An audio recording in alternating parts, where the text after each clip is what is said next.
This is my dedicated home office. Going from working in a small area of my bedroom 5 months ago to now having an entire room just for making these videos has made my process so much easier and more enjoyable. I made a dedicated video a few months back about my desk setup and not much has changed, but on the center wall right when you walk in is where my main workspace lives. It's this desk that I use 90% of the time. This is where I script, edit, work for my remote job, and design. I have a separate gaming setup in the corner, but we'll talk about that in a little bit. The desk itself is a standing desk from FlexiSpot, and while something like this will cost you a little bit of money, I think if you work from home, they're a great investment. I end up sitting most of my workday, but if I feel the need to stretch out, I love that I have the versatility to stand up. What I do more often though is raise up the desk so that it's easier to film products that are on top of it. The desktop that I'm using is the Carlby countertop from IKEA, and I really like this one. I wish it were a little deeper, as with the desk shelf on here, it only leaves a small amount of room for my peripherals. This is something a lot of people look over, but having a deep desk is a huge advantage. I do appreciate the length, however, as this reduces some of the clutter with everything that I do have on top of here. I love the wooden color as it gives off a very warm and cozy vibe. I can highly recommend spending the extra money to get a countertop like this as opposed to a cheaper tabletop, because if you're mounting multiple monitors and clamping things like mic arms to the desk, it doesn't feel flimsy. I know you guys are going to ask about it, so the clock that I have on my desk is the Amazon Echo Spot. This has been discontinued for like 3 years now, which is a shame because it looks great. I have the Show 5 at my parents' house, and the boxy design isn't as minimal, but gives a similar vibe to your space. I have 2 monitors at this desk, but to be honest, I am considering getting rid of the top one altogether. I haven't been getting as much use out of it recently, as it's only ever used to keep YouTube or Spotify, so it's not super vital. These are both 34-inch ultrawides from LG, which I've really enjoyed for video edits, but they're also great for designing and development. On top of my bottom ultra gear, I have the BenQ screen bar halo to light up the space, and a Logi C920X webcam on top of it. So I have 2 chairs in the office. First, an Eames replica from Sona that I typically use when sitting at this desk, and a Hayworth Zodi. Both of these have been pretty comfortable, but the one from Hayworth is my go-to for gaming because it is so comfortable to lean back in. It's also nice having 2 chairs so that my girlfriend can have somewhere to sit while I work. So my workspace is powered by the 14-inch M3 Pro MacBook. Previously, I had the 16-inch M1 Pro, which was mostly docked in this walnut stand from GroveMade, but I much prefer the versatility I have to easily take it on the go. I won't go too deep into the specs, but the base model M3 essentially has performed the same as the M1 Pro, so I don't recommend that upgrade, but I've kept it around as I now use the 16 solely for software development, and this as my day-to-day. It handles my video editing and design workflow well, but I'll probably sell this off in exchange for a Max chip the next time around. Now for peripherals, the MX Master 3S has been my go-to mouse for the past year and a half or however long it's been out. The ergonomic shape is really comfortable for working, and the side scroll wheel is one of the reasons I haven't tried out any other mouse. Otherwise though, it's kind of shit to use because over Bluetooth and 2.4 GHz, it's super laggy and at times completely unusable. For my keyboard, I'm currently testing out the Lumen Key 65, and this has been a really nice one. I'm not super into the keyboard rabbit hole, so I'm sure for the price there's better options, but the aluminum case is really high quality and the Sylvia switches feel great to type on. I also have Newfie's new Gem 80 board that I'm really excited to test, but it's not pre-assembled, so I've been putting off sitting down and setting all of that up. If enough of you guys want to see it, I'll make a video covering it in a month or so. 2 products that I quickly want to mention are this pocket journal and physical timer. I'll leave links to both of these below, but these have been really useful for staying productive.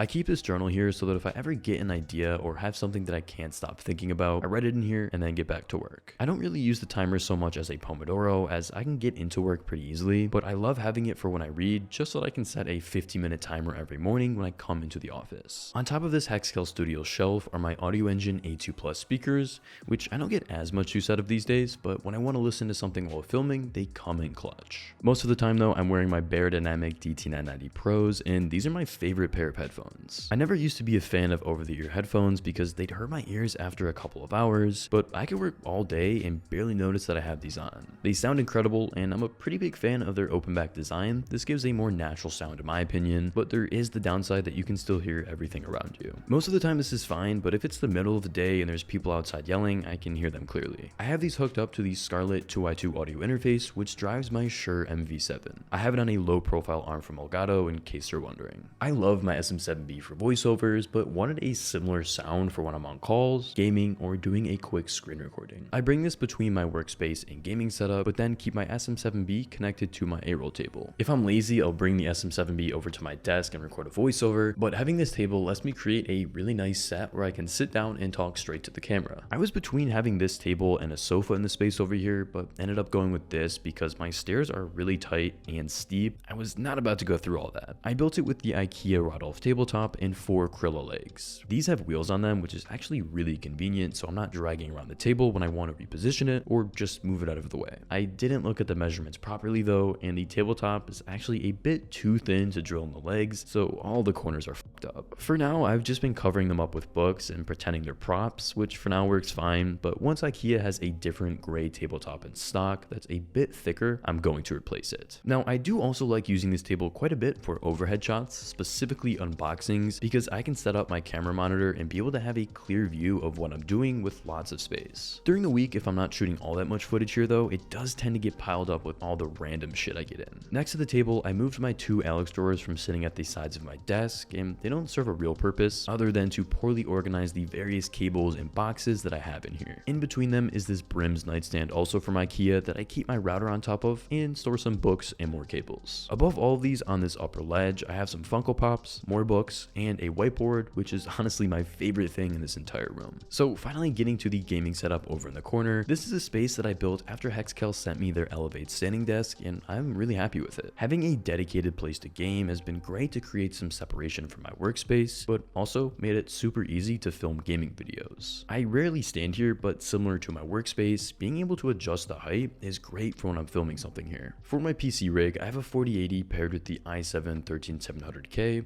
hooked up to this Alienware 4K 240Hz OLED. This monitor has been amazing, and truly I cannot recommend it enough. Whether I'm on my PC or PS5, games look fantastic on here, and this is something that I really don't feel the need to replace anytime soon. I have it on a gas spring arm from Ergear, which you do pay a little bit extra for, but moving it around is much easier than with a cheap Vivo arm, so I recommend it. For peripherals, I'm currently using the Pulsar X-Lay V3 on top of their ES2 mousepad. Then my keyboard is a custom modded Wooting 68G. I have it in a Clip-A-T aluminum case from Mechanisk with blank ceramic keycaps from Cerakey. My cable management between the two setups is pretty simple. I have a cable tray underneath each desk and cable clips to control any dangling wires. Because both are standing desks, I taped power strips to the underside so that there's only a single cable hanging down. When shooting videos, I love having the 2 desks plus the table, as it gives me a lot more variety. In terms of audio, the room is pretty echoey, and while the SM7B does a decent job at canceling it all out, I do want to get rid of it completely. I've been trying to figure out what would be the most cost-effective way to dampen the sound without f***ing up the walls, so if you have any ideas, just let me know. Aside from the 2 boom mics, I have a Rode VideoMic Pro shotgun mic, which is really nice for quick run and gun shooting. This is great when I don't care about sound quality, and it's for a quick clip that's only a couple seconds long. I more recently bought the DJI mic kit, and this has been really nice because you can just attach it to yourself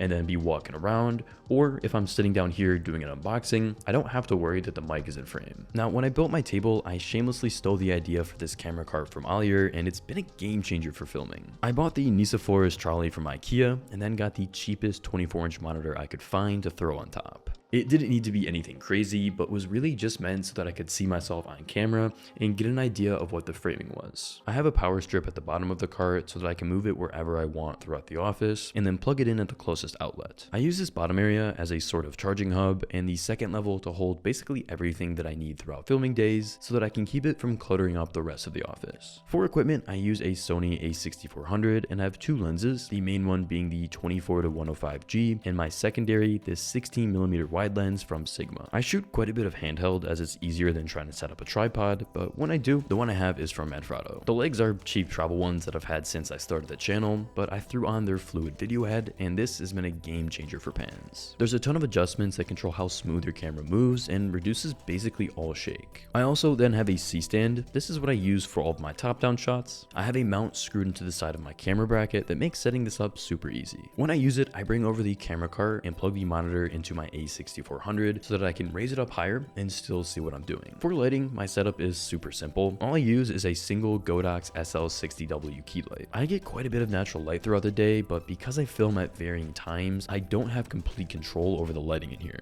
Blackout curtains are something I really need to get, to be honest, so that the light stays consistent all throughout the day. Attached to the key light is this newer softbox. It's pretty big and been great to have. The attached grid makes the light more directed and look really good for A-roll, as well as lighting up products for B-roll. roll. I have the light on a light stand also from Newer, which is actually on wheels just like my table. This has been a game changer because I'm constantly moving it around, which makes doing so a whole lot easier. So those are the main things I have in the office, but there are a few small aesthetic touches that are worth thinking about for your own home office. Fake plants are probably my favorite. This one from IKEA does a great job at making the room feel cozier. I do have a real aloe plant at the corner of my desk, which adds a nice touch to the workspace. Next to it is this lamp from Target that also has shelves where I display some books. The last addition I still need to make is some prints. These are a no-brainer to add some extra character. If you liked getting to see behind the scenes a little bit of how I make these videos, I'll leave a link to my newsletter down below.